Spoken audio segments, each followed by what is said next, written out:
The test is in four-part, Part 1, Part 2, Part 3, and Part 4. Now look at Part 1. Part 1. You will hear a man called Ken talking on the phone to a friend called Liz about holiday accommodation. First, you have some time to look at questions 1 to 6.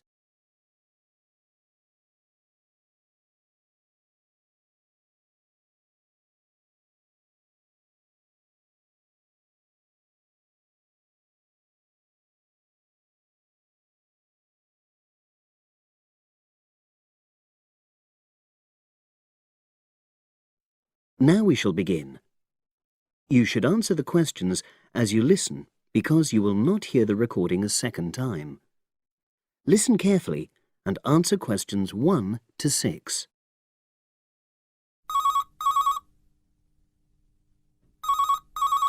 Hello. Hi Liz, it's Ken here. Hi, Ken. Nice to hear from you. Are you... This is just a quick call, but Mary and I have just been talking about our summer holiday. We haven't booked a place yet, and we've left it a bit late. We were just wondering if you know of any holiday rentals in your area. It's so nice there. Well, yes. I can think of 2 or 3 places that are very nice. What dates have you got in mind? The 10th of July to the 22nd of July. Oh, yes. That is quite soon, isn't it? Well, there's a place near here called Moonfleet. Is that MOONFLEET? That's right. It's quite a rural location, and it's next to the owner's house, but it's got fields all around it, so it's very pretty. Sounds okay. Can you tell me a bit more about it? Well, it's an annex to the owner's house, and it's an apartment with 2 bedrooms and an open-plan living area. Well, I like the sound of it. Is there anything we might not like about it? Well, it's quite a distance from the nearest shops, that's all. Okay. And... well, I'll tell Mary, but I don't think she'd mind that. Do you know how you book it? You have to book on the internet. There's a web address.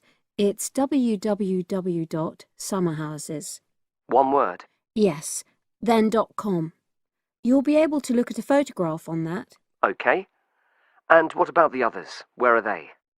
The second one I'm thinking of is called Kingfisher, and that's even more rural. It's a really beautiful location, in fact. It's by the river, and it's got nice views. It overlooks woodland on the other side. Is that an apartment? No, it's a 3-bedroomed house, and that's got a dining room as well as a separate living room and a kitchen. But I expect it's more expensive. You'll have to check the prices.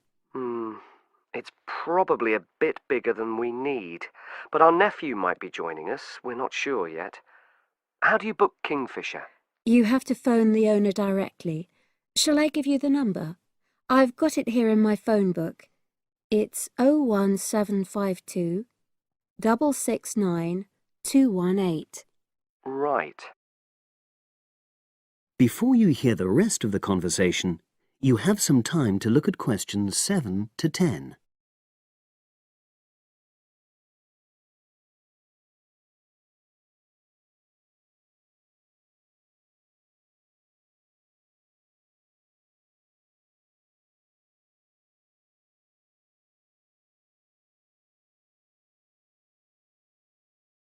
Now listen and answer questions 7 to 10. And you mentioned a third place? Yes, there's a house that my sister stayed in last year. It's called Sunnybanks. Nice name. And the location of that one is rather different.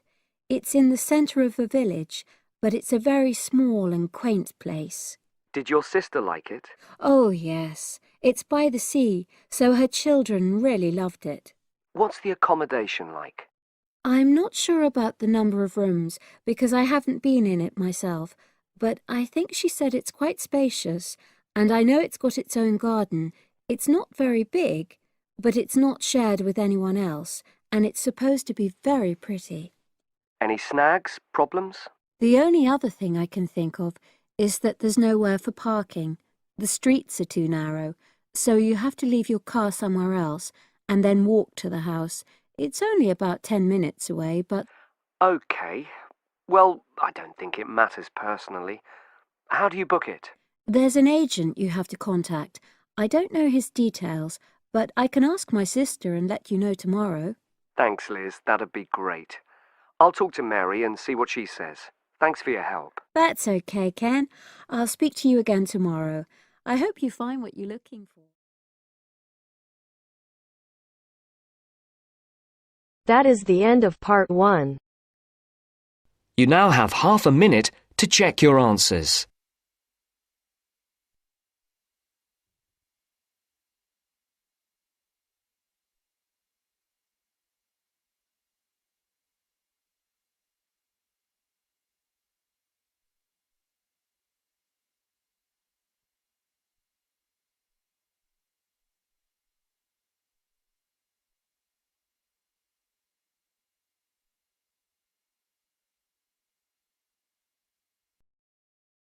Now turns to part 2. Part 2. You are going to hear a tutor talking to a group of philosophy students. First, look at questions 11 to 13.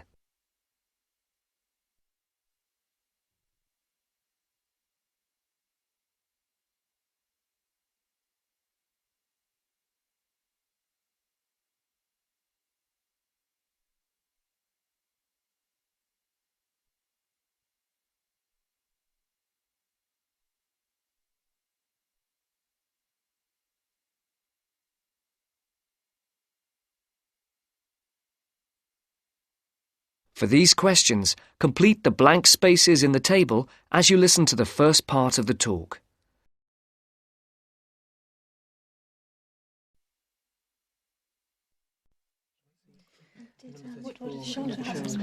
Good morning, everyone. Good morning. My name is Dr. Russell, and I am your tutor for philosophy this year. I think we're all here. Let's see, 5, 6, 7, yes, that's everyone. Before we look at the 3 lectures you've had on philosophy this week, I would just like to run through a few things about what you can expect of me as tutor and what in turn we expect of you. As for myself, my function as tutor is to help you in all things relating to your work in the philosophy course. The help that I am able to give is, of course, mainly academic. For personal matters, I can refer you to other support services in the university, ranging from counselling to welfare. One thing that I would point out is that if you feel that you need to talk to someone, no matter how insignificant it is, don't leave it. Oh, and the last thing is, if you do need to make an appointment, the times are listed on the door of my room. You just write your name in a time slot. But I would point out that the appointment slots get booked up quite quickly. If it's urgent, catching me between sessions is the best idea. That way we can sort something out quickly. No questions?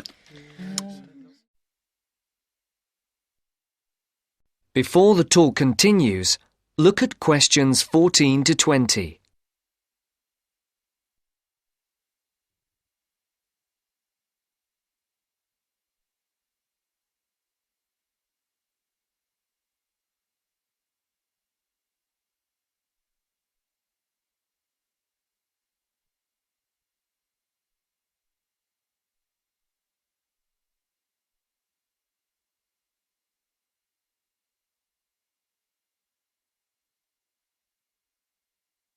As you listen to the second part of the talk, answer the questions.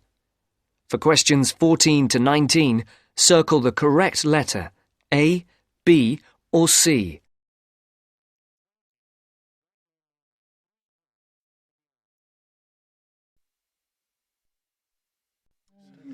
OK.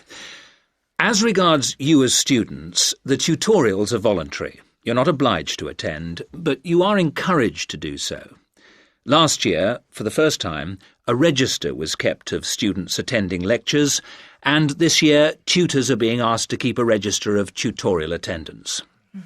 This is not a formal register, and not all tutors will be doing it, but in the philosophy department, all of us have chosen to keep registers. Another point that's being emphasised this year is punctuality.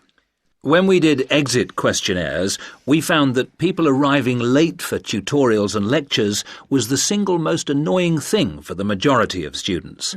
I would therefore ask you to try to be on time for the tutorials, and for all your other classes for that matter.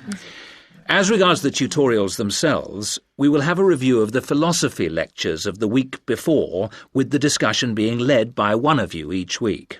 There is, of course, some planning involved, but you should rely primarily on the notes you made at the lectures. This will not take up the whole of the 90 minutes allocated to the tutorial.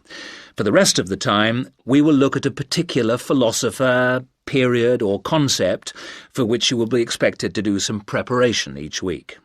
This will range from reading about a particular individual or concept to preparing a brief outline on a subject of your choice. How much you put into this depends on you, but we're not expecting in-depth analysis at this stage.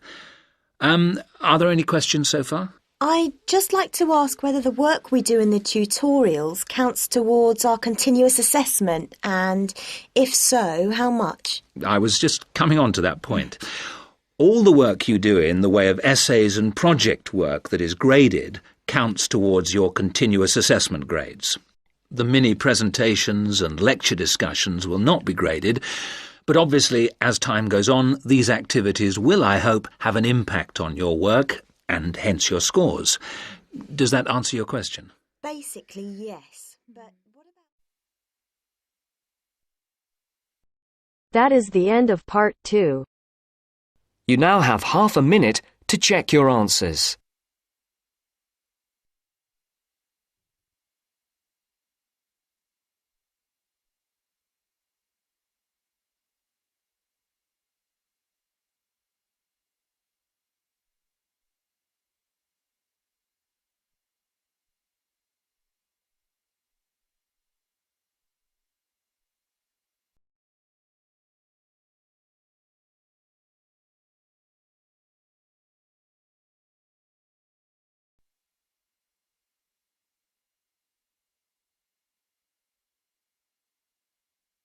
Now turns to part 3.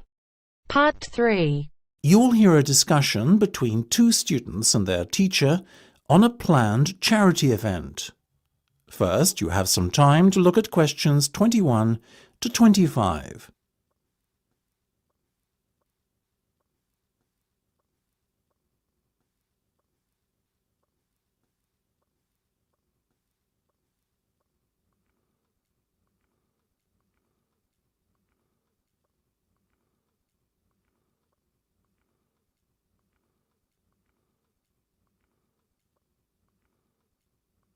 Now listen carefully and answer questions 21 to 25. So, are you making any progress with your plans for our annual charity event? I guess first things first, have you decided what charity it will be in aid of this year? We're thinking about Help the Children Africa, sir. Well, that's Mark's idea, sir, but I myself prefer a local charity called the Meals on Wheels. I'd have to agree with Laura on this one, Mark. After all, we're supposed to be giving back to the local community, and although helping African children is a very worthy cause, it's a little outside our remit. That settles it, I guess. Moving on from the beneficiary question, have you made a decision on what type of event it will be? Yes, we plan on doing something a little different this year. We're calling the event Balloonathon. Basically, we're going to offer balloons for sale to all the students. Balloons? I don't see where you're going with this. Why would they want to buy a balloon? Well, here's the thing. We don't actually give them the balloon. Instead, we'll write their name on it along with the special phone number, and then we'll release all the balloons into the air. When they fall to the ground, if a person finds one and rings a special number, then both he and the student who've bought the balloon will win a gift voucher. That sounds like an excellent idea, guys. Well thought out. This Balloonathon has a real novelty value attached to it, don't you think? Exactly what we said, sir. The only drawback is that the gas you put into the balloons is rather expensive. How much? About £20 per canister, and we'll need about 10. And how many balloons are you planning to blow up?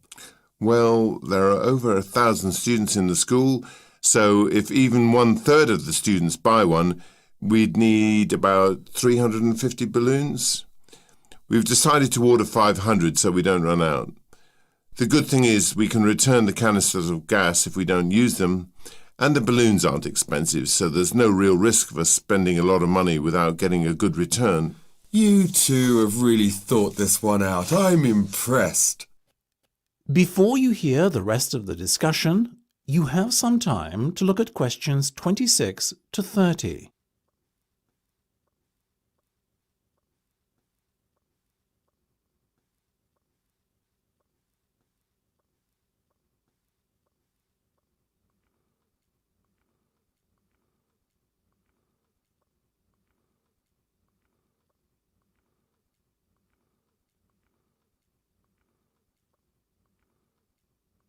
Now listen and answer questions 26 to 30. Thank you, sir. So, how much money do you think we can raise?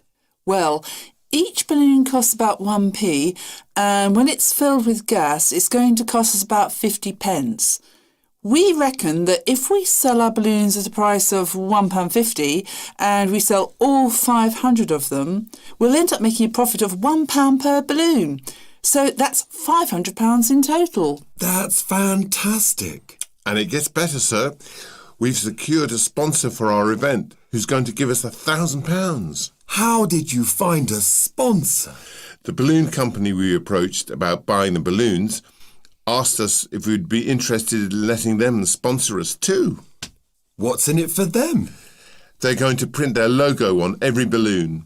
I think you've done a good deal there. Thank you, sir. So, do we have your approval to confirm our order? Absolutely. But you know, I think we can sell more balloons if we set our minds to it. So why not order double the amount? 1,000 instead of 500. We're going to need more than 10 canisters of gas then. Double the amount, presumably. Correct. OK, let's go for it. Let's make this year's charity event our most successful ever. That is the end of part 3. You now have half a minute to check your answers.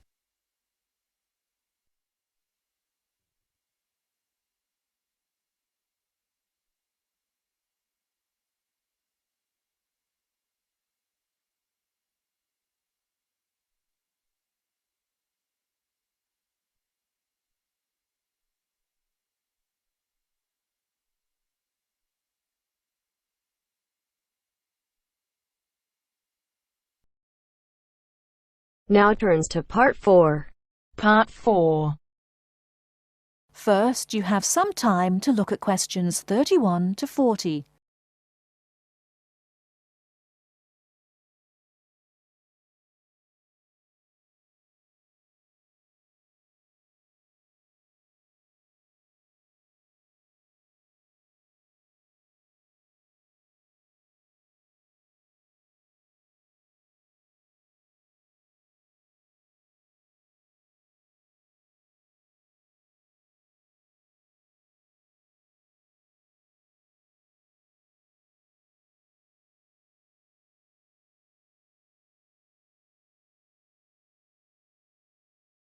Now listen carefully and answer questions 31 to 40. River dance is an expression of modern Irish culture, but it is based on a culture which had its golden era from the 6th to the 9th century. Before that period, Irish culture was oral and based on a love of complicated stories and poetic styles. But in the 6th century, something wonderful happened. Writing was introduced by missionaries. From then on, the culture of Ireland began to develop in ways impossible before and had considerable influence in Northern Europe in the period up till the 9th century. With the invasions which began in the 9th century, this golden age collapsed and there never was any real recovery. There were no wealthy kings to sponsor the poets and scholars, so the tradition survived only in a form which the peasants liked. The love of story and song did not die, but no real attempt was made to find a distinctive Irish style until the end of the 19th century, when Irish nationalism began to influence writers in English called Anglo-Irish literature. There are many famous writers from that period. There is also William Butler Yeats, George Bernard Shaw, and Samuel Beckett, all of whom have received the Nobel Prize for Literature. In all, Ireland has received the Nobel Literature Prize 4 times. When you consider we have only a population half the size of Beijing, you see how unusual that is. Now, let me talk about the music. The Irish love of music has succeeded in surviving the change from Irish, the native language, to the language of the invader, and has once more begun to blossom and become influential outside the country. Irish music was reduced to being the language of the country people and was dying out as people moved to the cities. Young city people did not want to listen to peasant music, although we were all told it was important. Some efforts were made to make it attractive to city people, but largely without success. More recently, this has begun to change, and since the 1980s has taken off. But modern Ireland has been looking for more than just a revival of traditional music. Many of the most famous popular singers in the world are Irish: U2, Enya, the Cranberries, and many others. There are 10,000 people employed in Ireland in the music industry. Riverdance is an expression of that new interest in the old and that ability to understand the new.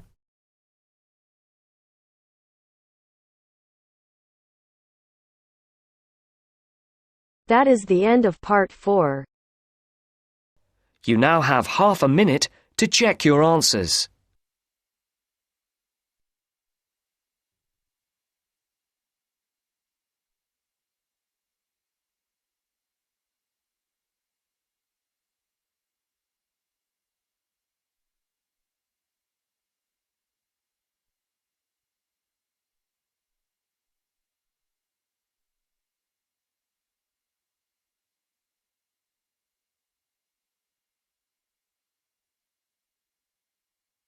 That is the end of the test.